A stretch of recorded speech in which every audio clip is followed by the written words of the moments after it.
sebagai sebuah upaya perenungan diri, muhasabah diri, koreksi diri, menghisab diri, itu bagus, Pak.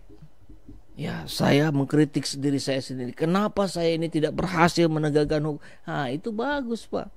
Bapak sampaikan itu ke publik, tapi bahasanya bahwa ini adalah kontemplasi saya. Bahwa ini adalah hasil evaluasi diri yang saya lakukan terhadap diri saya sendiri. Itu baru keren. Bukan seolah-olah seperti pihak lain yang bermasalah, kemudian saya akan memperbaiki itu, padahal saya ada di dalam bagian sistem itu. Kan lucu. Ini kita bertanya-tanya nih, siapa yang waras?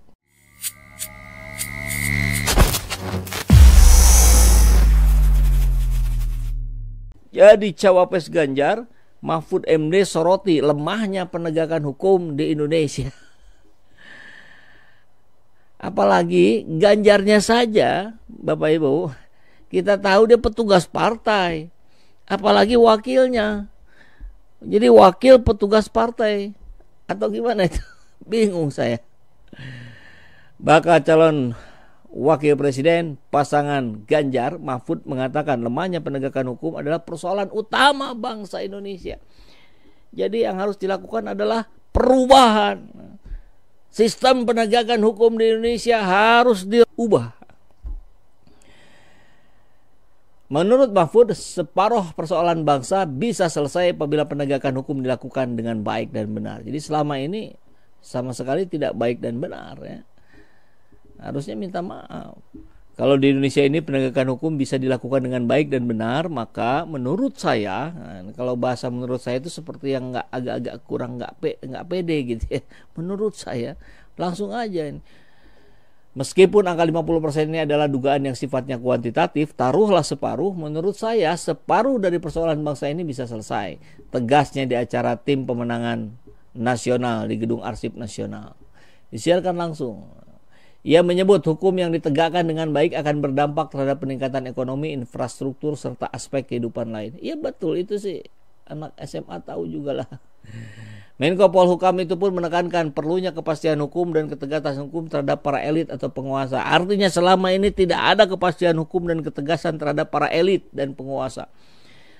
Jangankan elit dan penguasa, yang di bawahnya pun para buzzer RP nggak kena itu, kepastian hukumnya nggak ada itu. Sudah dilaporkan berkali-kali oleh banyak pihak.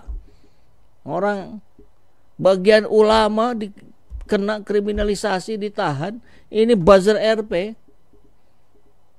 yang sekarang malah jadi musuhnya sendiri tuh. Coba diusut dong.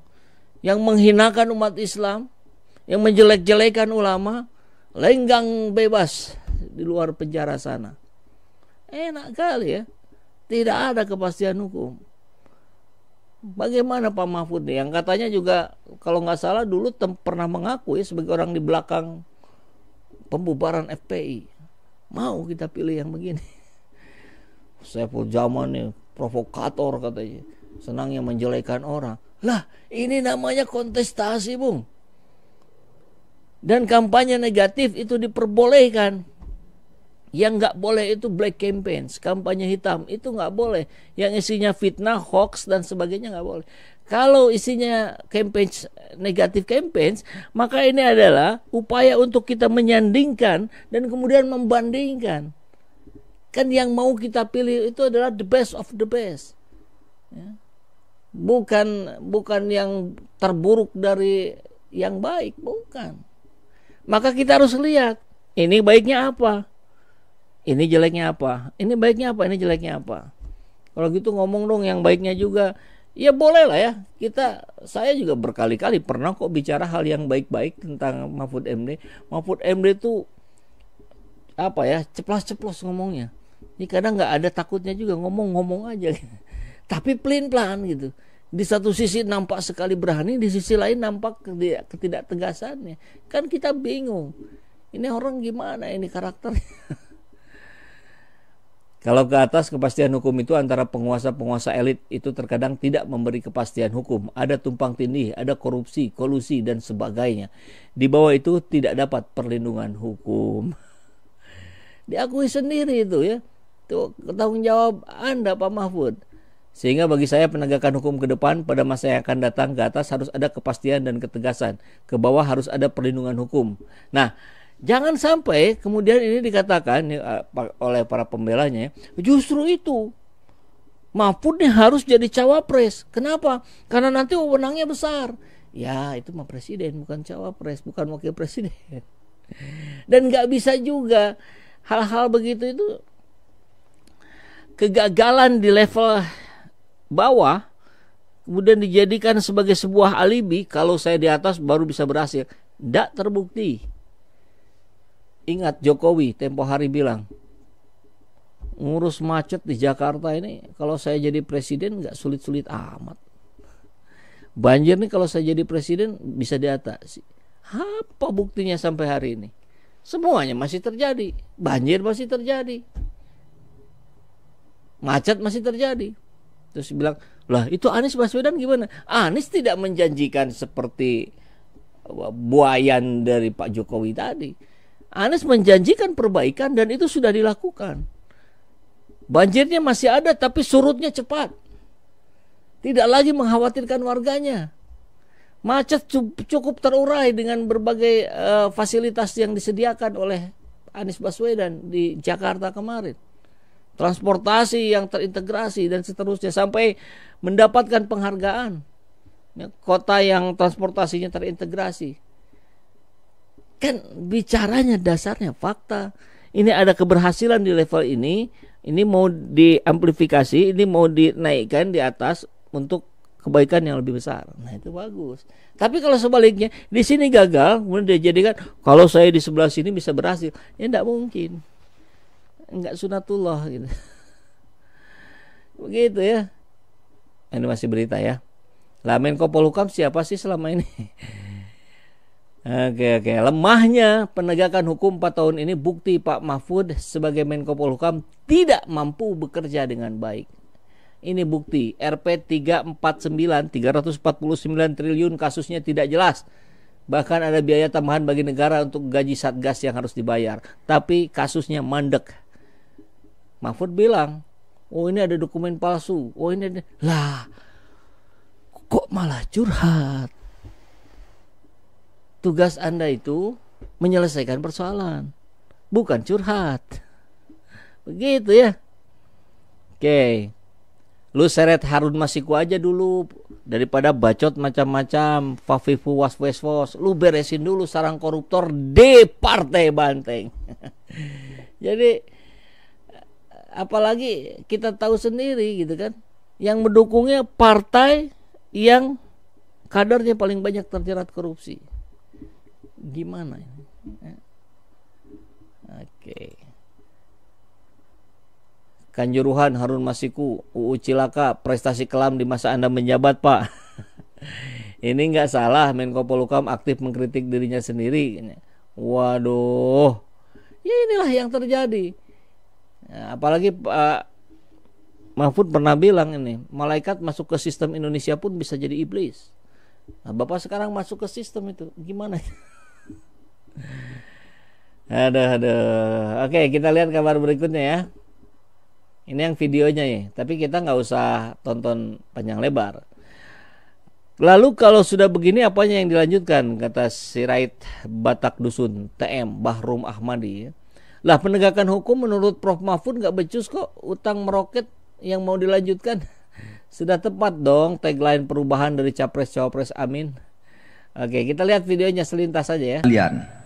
Persoalan utama kita saat ini adalah lemahnya penegakan hukum. Lemahnya penegakan hukum. Kalau di Indonesia ini penegakan hukum bisa dilakukan dengan baik dan benar, maka menurut saya meskipun angka 50% ini adalah dugaan yang sifatnya kuantitatif, taruhlah separuh gitu. Menurut saya separuh dari seluruh persoalan bangsa ini bisa selesai. Kalau hukumnya bagus, maka ekonomi akan bagus, infrastruktur akan bagus, kehidupan-kehidupan lain pun akan bagus, perdagangan dan lain-lain. Saudara, penegakan hukum dengan demikian harus memberikan kepastian hukum. ke atas. Tadi saya bercerita kalau ke atas itu kepastian hukum itu antar pengusaha-penguasa elit, penguasa elit itu terkadang tidak memberi kepastian hukum, ada tumpang tindih. Cukuplah, pokoknya begitulah. Dan kita lihat sepanjang Pak Mahfud pidato di depan itu menggunakan teks. Biasanya padahal nggak pakai teks loh. Setelah jadi cawapres jadi pakai teks.